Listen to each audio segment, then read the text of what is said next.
ఓం సాయిరామ్.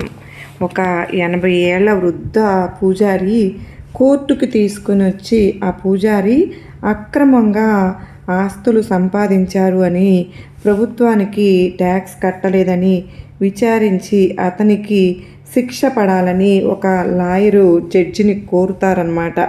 అప్పుడు జడ్జి ఆ పూజారిని అడుగుతారు, మీరు అంత ఆస్తిని ఎలా సంపాదించారు అని.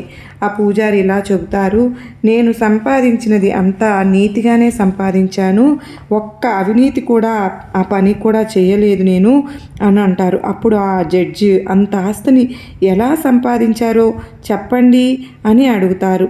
కొన్ని సంవత్సరాల క్రితం ఒక సముద్రపు ఒడ్డున నేను సంధ్యావందనం చేస్తూ ఉండగా 2 ధనవంతులైన భార్యాభర్తలు ఆత్మహత్య చేసుకోవడానికి ఆ సముద్రం వద్దకు వచ్చారు.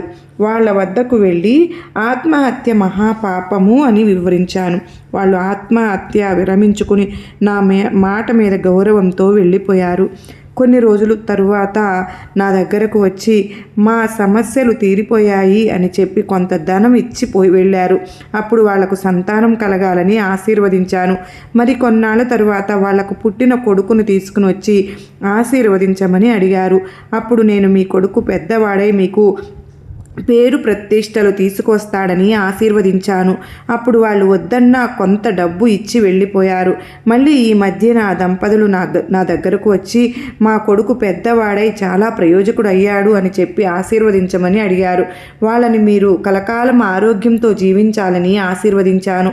ధనవంతులైన దంపతులు సంతోషంగా వాళ్ళ ఆస్తిలో నాకు కొంత భాగం ఇచ్చి ఆ రకంగా నాకు ఇంత ఆస్తి వచ్చింది అని ఆ పూజారి జడ్జికి చెప్తారు.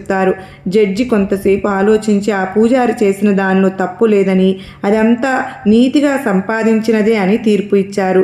ఆ పూజారి వెళ్ళిపోతూ ఉండగా ఆ జడ్జి అడుగుతారు, మీకు ఇంత ఆస్తిని ఇచ్చిన ఆ దంపతులు ఎవరు అని. దానికి పూజారి ఇలా చెబుతారు, వాళ్ళు ఇంకెవరూ కాదు, మీ తల్లిదండ్రులు అని చెబుతారు. బాబావారు దీని నుంచి మనకు ఏం చెప్తూ ఉన్నారో అంటే గనక, మనం కొంత దాన ధర్మాలకు ఇవ్వడం వలన మనకు అంతకంత కలిసి వస్తుందే తప్ప మనకు వచ్చిన నష్టం ఏమీ లేదు. మనకు 100 రూపాయలు వస్తే 1 రూపాయి అయినా సరే దానం చేయమని, దానివల్ల మరి పూజారులు వాళ్ళు కూడా బ్రతకాలి కదా, వాళ్ళ వృత్తి అదే కదా. మరి మనం వాళ్ళకు అలా సహాయం చేయడం వల్లనే వాళ్ళ జీవనాన్ని పోషించుకుంటూ మనకు ఆశీర్వచనాలు ఇస్తున్నారు. సర్వే జనా సుఖినో భవంతు.